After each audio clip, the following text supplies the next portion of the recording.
Merci, Madame la Présidente. C'est un honneur de pouvoir prendre la parole aujourd'hui pour parler d'une question qui me passionne. Le député de Coastal Bay a dit plus tôt que nous sommes nombreux à être passionnés de cette question. Moi et le député Elmwood Transcona voulons que nos règles tiennent compte des désirs des Canadiens. Je crois que ce que les Canadiens veulent, c'est un Parlement respectueux, comme on le fait dans la vie, quand on ne donne pas un spectacle pour les caméras. Je remercie la députée de Sarnia pour son rôle. Vous savez, on travaille bien ensemble et je crois que les Canadiens voudraient en être davantage témoins. Parlons de la réalité de nos principes. La démocratie de Westminster est fondée sur le principe voulant que tous les députés soient égaux. Le premier ministre n'est que le premier parmi ses égaux.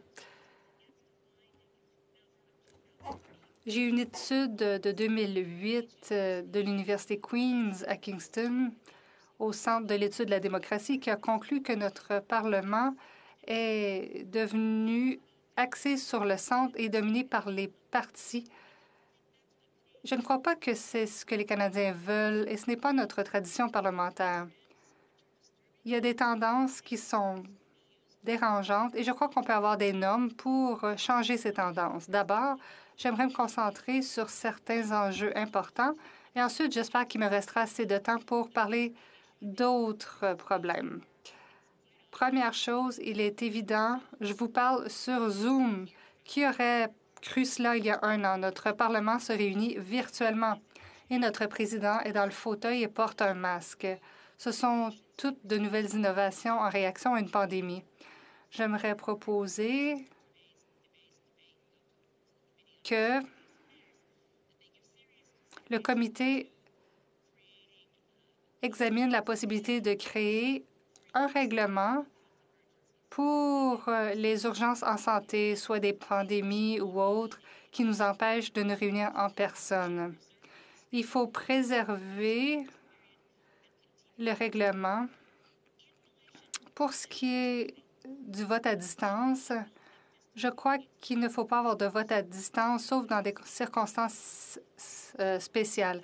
J'ai vu trop souvent que les collègues viennent à la dernière minute pour un vote et je sais que certains députés ont dit que le jumelage fonctionnerait, mais je pense au député d'Ottawa-Vanier, l'ancien député d'Ottawa-Vanier, Maurice Bélanger, qui était venu pour voter. Et s'il ne s'était pas déplacé, son projet de loi d'intérêt privé serait mort au feuilleton. Je pense à Royal Galipo, l'ancien député d'Ottawa-Orléans. Si, dans certaines circonstances précises, on pouvait donner aux gens l'occasion de voter à distance, par exemple, de leur lit d'hôpital, ça pourrait fonctionner.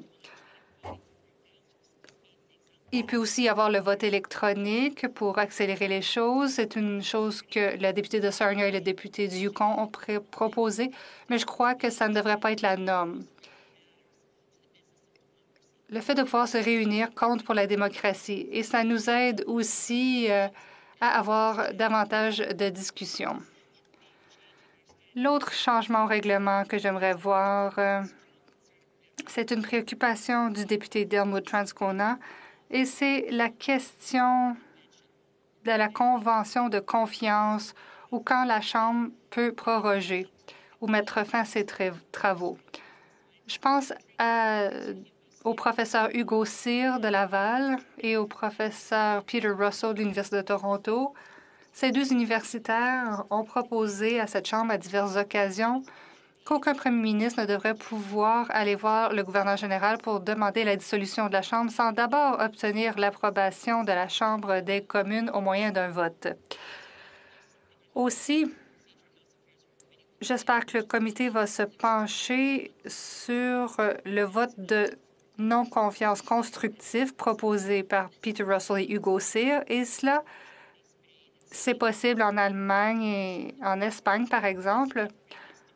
Le gouvernement est défait mais tous les votes de confiance perdus ne mènent pas nécessairement à une élection s'il y a une combinaison de partis en Chambre qui peuvent avoir un gouvernement fonctionnel aux yeux du gouverneur général.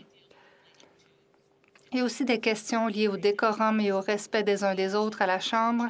On n'a pas besoin de changer le règlement. J'aimerais simplement signaler des questions dont on a parlé aujourd'hui et qui peuvent être résolues sans changer le règlement. Notre règlement dit toujours qu'aucun député ne peut lire un discours. Alors, cette notion de discours de 10 minutes, de 20 minutes, de questions et réponses de 5 minutes, certains députés conviennent qu'on devrait pouvoir prendre la parole avec des notes, mais pas un discours préparé mot à mot. Cela permet aux députés de discuter et les gens qui sont disponibles pour prendre la parole sont moins nombreux si les gens à l'arrière, dans les lobbies, ne peuvent pas décider combien de gens vont prendre la parole. Une autre chose qui ne nécessite pas un changement au règlement, c'est la pratique au Canada et qui est unique dans tous les pays du Commonwealth. Ça relève du système parlementaire de Westminster. Le Canada renonce à son droit de décider qui prend la parole au whip. Il y a une histoire intéressante, je ne vais pas en parler parce que ça remonte à Jeanne Sauvé qui avait dit qu'elle avait eu de la difficulté à voir les gens à l'autre bout de la Chambre. Mais la balance du pouvoir passe de vouloir plaire au Parlement à plaire plutôt au whip. Ça a tendance à augmenter la partisanerie, le contrôle des partis et réduit le décorum. Je pense qu'il y a des députés qui en ont parlé. Je sais que le député de Calgary, Rocky Ridge, entre autres, a dit, bon, voyons ce qu'on fait au Royaume-Uni, à Londres. Un député peut céder la parole à un autre député qui demande la parole. Ça, c'est vraiment une bonne pratique. Mais ça ne fonctionnerait pas avec notre règlement actuel. Il faudrait changer le règlement pour que cela fonctionne, parce qu'actuellement, personne ne peut prendre la parole sans que le président nomme le député. Au Parlement de Westminster, le président décide qui pose des questions au premier ministre. Il y a un processus de lettres envoyées au bureau du président.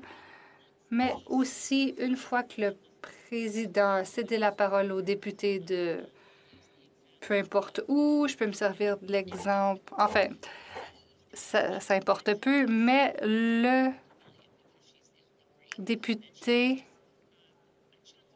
a ensuite une période d'un certain nombre de minutes et pendant cette période-là, elle peut céder la parole à une autre personne. Le président peut-être lui discuter avec quelqu'un d'autre parce que le temps est accordé à ce député-là et il y a une vraie discussion et un vrai débat.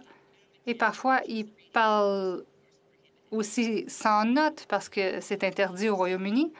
Et on cède la parole à quelqu'un qui veut poser une question. La discussion est intéressante, c'est engageant. Et les citoyens du Royaume-Uni, d'après moi, font l'expérience d'un Parlement plus informé, plus participatif et plus intéressant. Les échanges sont plus intéressants. Et on ne peut pas avoir ça avec des discours lus. Il y a aussi d'autres préoccupations que j'ai soulevées brièvement aujourd'hui. Madame la Présidente, comment est-ce qu'on peut s'organiser pour que dans un pays aussi vaste que le Canada et où, comme par exemple le député du Yukon, et je le félicite d'ailleurs, il a le pire horaire au monde. Moi, j'ai au moins 2 vols à prendre. Et quand on n'est pas en période de pandémie, je fais le déplacement chaque semaine. Comment est-ce qu'on peut prendre de meilleures mesures pour les gens qui ont des enfants? Est-ce qu'on peut aussi réduire les émissions de gaz à effet de serre? On pourrait faire épargner aux Canadiens des millions à chaque année en travaillant sur Zoom. Est-ce qu'on peut trouver une façon de changer nos horaires pour réduire notre empreinte carbone et améliorer aussi l'équilibre travail-famille pour les députés. Merci. Et maintenant, je suis prête à prendre les questions.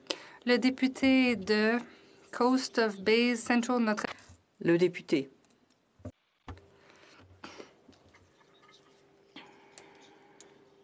Merci, Madame la Présidente, et merci à ma collègue de Saanich Gulf Island. Je suis d'accord avec la plupart de ce qu'elle a dit. Et j'aime bien l'idée de trois semaines et 3 semaines. On en avait discuté à Fort McMurray.